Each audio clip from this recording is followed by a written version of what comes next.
Hello, friends. Today is October 15th, and this is the day in 1826 when Ralph Waldo Emerson preached his very first sermon as a Unitarian minister. It was titled Pray Without Ceasing, which was a reference to the passage in Thessalonians in the Newer Testament of the Bible that says, "Rejoice always, pray without ceasing, give thanks in all circumstances."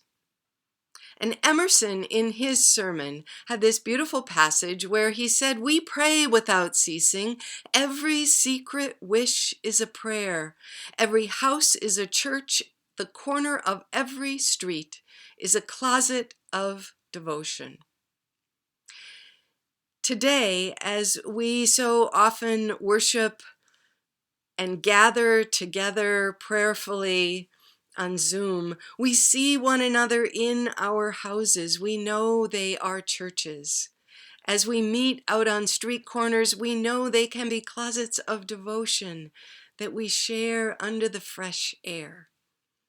And we have so many wishes that we are lifting up as prayers in this time of extraordinary need.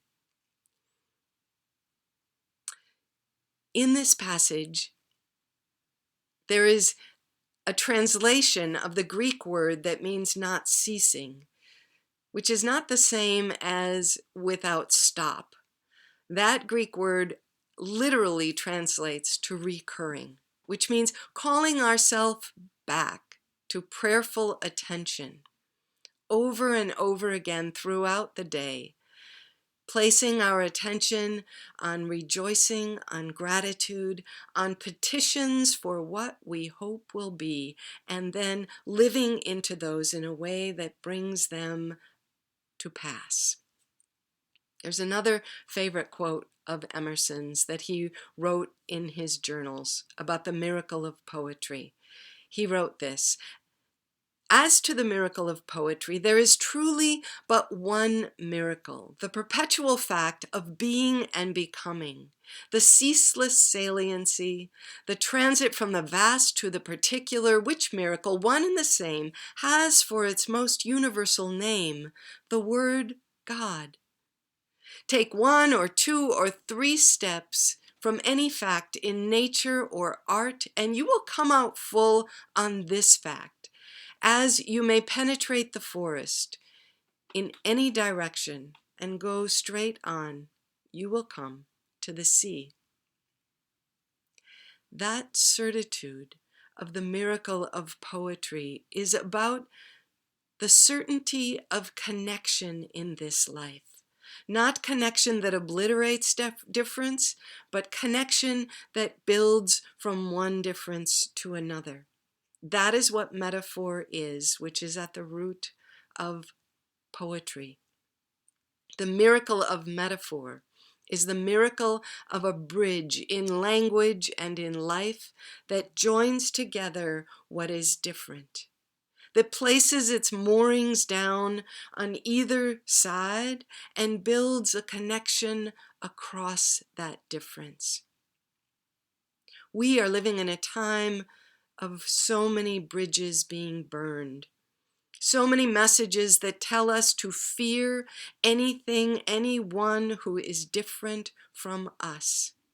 We need the miracle of poetry, the miracle of metaphor, the miracle of prayer that connects what is material and what is spiritual, that connects you and me, that connects this and that connects red and blue in this country, in this moment.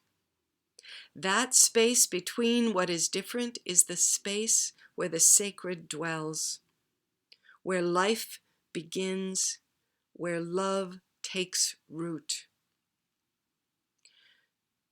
Friends, I hope you will join me in the spiritual practice of praying without ceasing in these days ahead, of returning over and over again in each day to place your attention on that which is lasting, on the spiritual space between this and that, between me and you, between red and blue. Pray without ceasing. Build bridges, and then trust them. This is how we will move into the future. This is how we will build a new world based on justice, based on love, based on the miracle of life and love and prayer. Take good care. Be steady. Be strong.